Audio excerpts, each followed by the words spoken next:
Hi food lovers, மீண்டும் உங்கள் அத்தனை பேரையும் லக்ஷ் போஜனாவிலே சந்திப்பதிலே மகிழ்ச்சி. இன்னைக்கு என்னன்னு கேட்டிங்கன்னா, கர்நாடகாலேருந்து ஒரு ரசம். கர்நாடகா உடுப்பி பக்கத்தில் குந்தப்புரான்னு ஒரு ஊர் இருக்குது. குந்தப்புரான்றது ஒரு ஃபுட்டுக்கு ஃபேமஸாக இருக்கக்கூடிய ஏரியா. இந்த குந்தப்புராவில் குந்தப்புரா தக்காளி ரசம்னு ஒன்று வைப்பாங்க. குந்தப்புரா டொமேட்டோ சாருன்னு சொல்லி வைப்பாங்க. ஃபென்டாஸ்டிக்காக இருக்கும். அந்த ஸ்பெஷல் அந்த ரசப்பொடி தான் அதோட ஹைலைட்டே. நான் இப்போ முதல்ல அந்த ரசப்பொடி எப்படி செய்யறதுன்னு உங்களுக்கு செஞ்சு காமிச்சிடுறேன். அந்த ரசப்பொடியை நீங்கள் ஸ்டோர் பண்ணிக்கலாம். நான் பண்ணக்கூடிய இப்போ இந்த ரசப்பொடி ஒரு 4 வாட்டி நீங்கள் செய்யலாம். ரசம் ஒரு 4-5 பேருக்கு ரசம் செய்யக்கூடிய அளவுக்கு 4 வாட்டி செய்யக்கூடிய பொடி உங்களுக்கு கிடைக்கும். அந்த ரசப்பொடியை வச்சு ரசம் எப்படி செய்யறதுன்னு அடுத்தது காட்டுறேன். வாங்க, முதல்ல இந்த குந்தப்புரா ஸ்பெஷல் ரசப்பொடி எப்படி செய்யலான்னு பார்க்கலாம்.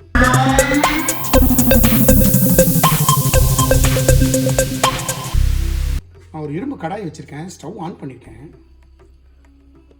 ஒரு 1/2 டீஸ்பூன் தேங்காய் எண்ணெய் சேர்த்துருக்கேன். இது 20 ml, 1 டேபிள் ஸ்பூன் கணக்கு.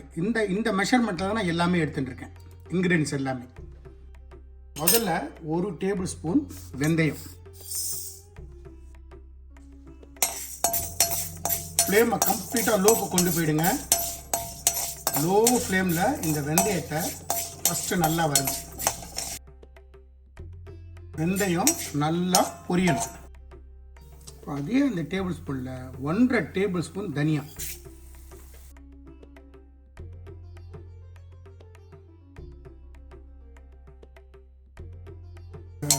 வெந்தயமும் தனியாவும் அந்த தேங்காய் எண்ணெயில் வறுபடுறது அவ்வளோ ஃப்ளேவர்ஃபுல்லாக இருக்குது.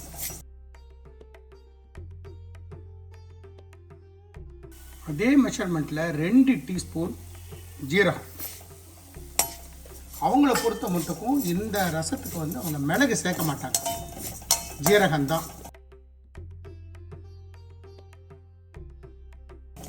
நான் சொன்ன மெஷர்மெண்ட்டை கரெக்டாக யூஸ் பண்ணுங்க.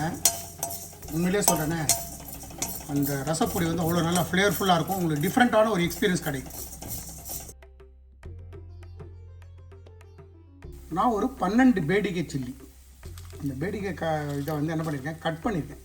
வறுக்கிறது ஈஸியாக இருக்குங்கிறதுக்காக 1/2 பண்ணியிருக்கேன்.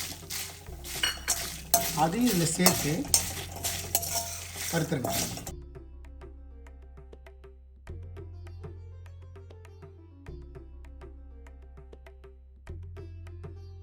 இது நல்லா வறுபட்டு அப்படின்னு உங்களுக்கு எப்படி பார்க்கணும்னு கேட்டிங்கன்னா, ஒரே ஒரு தனியாவை எடுத்து கையில் நசுக்கினீங்கன்னா பவுடர் ஆகிடும்.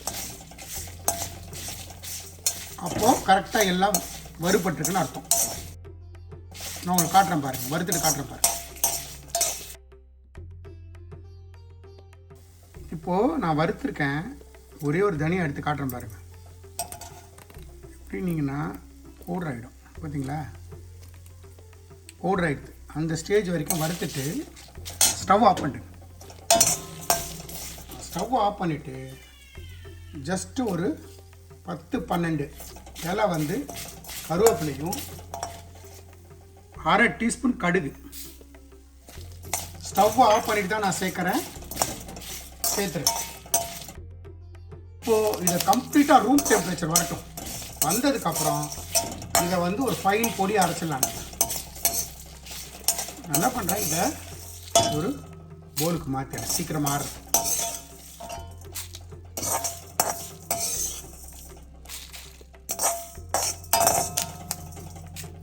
இந்த மாதிரி ஒரு போலுக்கு மாற்றி எடுத்துருங்க. கம்ப்ளீட்டாக ரூம் டெம்பரேச்சர் வரட்டும். வந்ததுக்கப்புறம் இதை நல்லா ஃபைன் பவுடர் அரைச்சிட்டும் நான் காட்டுறேன். இப்போது நம்ம ரசத்துக்கு அரைச்சது கம்ப்ளீட்டாக ரூம் டெம்பரேச்சர் வந்துடுது. நான் மிக்ஸி ஜாரில் போட்டிருக்கேன். ஃபைனாக அரைச்சிட்டும் நான் காட்டுறேன். நம்மளோட இந்த குந்தப்புரா ரசப்பொடி பார்த்திங்களா, இந்த மாதிரி அரைச்சிக்கங்க. அரைச்சிட்டு இதை நல்லா ஒரு ஏர்டைட் பாக்ஸில் போட்டு வச்சுட்டிங்கன்னா உங்களுக்கு தேவைப்படும் போது யூஸ் பண்ணிக்கலாம். வாங்க, இந்த ரசப்பொடியை வச்சு இப்போது நம்ம ஒரு ரசம் செய்வோம், தக்காளி ரசம் செய்வோம். அந்த ரசம் செய்யறதுக்கு ஸ்டவ் ஆன் பண்ணுறேன். ஸ்டவ் ஆன் பண்ணி ஒரு பாட் வைக்கிறேன். இதில் நான் ஒரு டம்ளர் ஹாட் வாட்டர் சேர்க்குறேன். நல்ல ஒரு தக்காளி, பழுத்த தக்காளியை ஃபைனாக கட் பண்ணியிருக்கேன், அதை சேர்த்துறேன். கொஞ்சமாக கருவேப்பிலை, 2 பச்சை மிளகாவை கட் பண்ணி வச்சுருக்கேன், சேர்த்துறேன். கொஞ்சமாக மஞ்சள் பொடி. இதை நல்ல ஒரு ஃபைன் மிக்ஸ் கொடுத்துருங்க. ஒரு 3 to 4 மினிட்ஸ் இந்த தக்காளி நல்லா ஃபைனாக குக் ஆகட்டும், சாஃப்டாக குக் ஆகட்டும். நம்ம ப்ரிப்பரேஷனாக ஒரு 50 கிராம் துவரம்பருப்பை நல்லா வேக வச்சு தண்ணி விட்டு கரைச்சி வச்சுங்க. இந்த மாதிரி தண்ணி விட்டு கரைச்ச துவரம்பருப்பு தண்ணி எங்கிட்ட தயாராக இருக்குது. இந்த ஸ்டேஜில் நான் கொஞ்சமாக கல்லுப்பு சேர்த்துக்கிறேன். இப்போ நம்மளோட தக்காளி நல்லா வெந்தெடுத்து நான் வந்து ஒரு 10 கிராம் திக்கான புளித்தண்ணி சேர்த்துறேன். அது கூடவே ஒரு சிறு துண்டு வெல்லம்.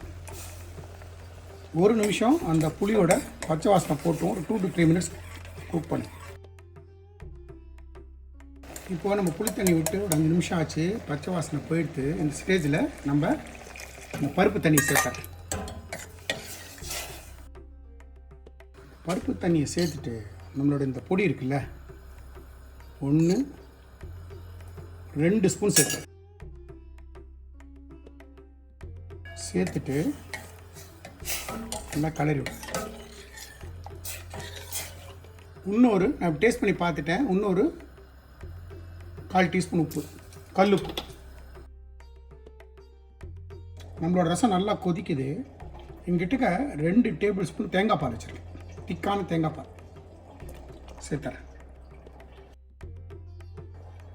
சேர்த்துட்டு ஒரு ஃபைன் மிக்ஸ்.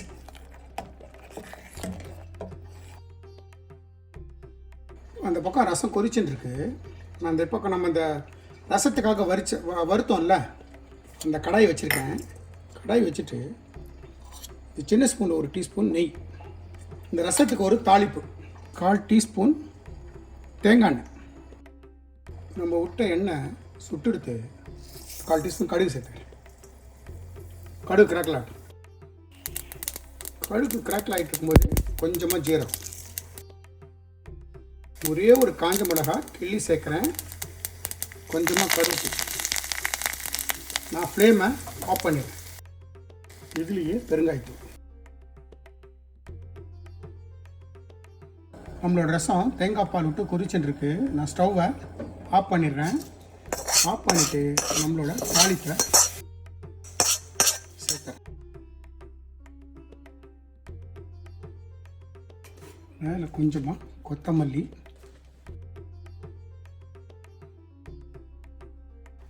ஒரு 1/4 டீஸ்பூன் பச்சை தேங்காய் எண்ணெய். ஒரு மிக்ஸ் பண்ணி எடுத்திங்கன்னா நம்மளோட கந்தப்புறா தக்காளி ரசம் தயார். நம்மளோட கந்தப்புறா நேரத்தில் செய்யக்கூடிய ஒரு தக்காளி ரசம் அட்டகாசமாக தயாரெடுத்து ஃபினிஷ் பண்ணும்போது மேலே கொத்தமல்லி தூள் ஃபினிஷ் பண்ணுங்கள். எந்த மாதிரி இன்க்ரீடியன்ஸ் போட்டு செஞ்சோனோ அதே மாதிரி செய்யுங்க. எனக்கு கிடைச்சது எக்ஸல் ரிசல்ட் உங்களுக்கு கிடைக்கும். இந்த வீடியோ பிடிச்சிருந்தால் லைக் அண்ட் ஷேர் பண்ணுங்கள். உங்கள் ஃபேமிலி அண்ட் ஃப்ரெண்ட்ஸ்க்கு வந்து ரெக்கமெண்ட் பண்ணுங்கள். மறக்காமல் நம்ம சேனல் வந்து சப்ஸ்கிரைப் பண்ணுங்கள். அப்படி சப்ஸ்கிரைப் பண்ணும்போது பெல் ஐக்கானை கிளிக் பண்ண மறந்துடாது. தேங்க்ஸ் ஃபார் வாட்சிங் my all videos. Lakshman signing off from லக்ஷ்போஜனா.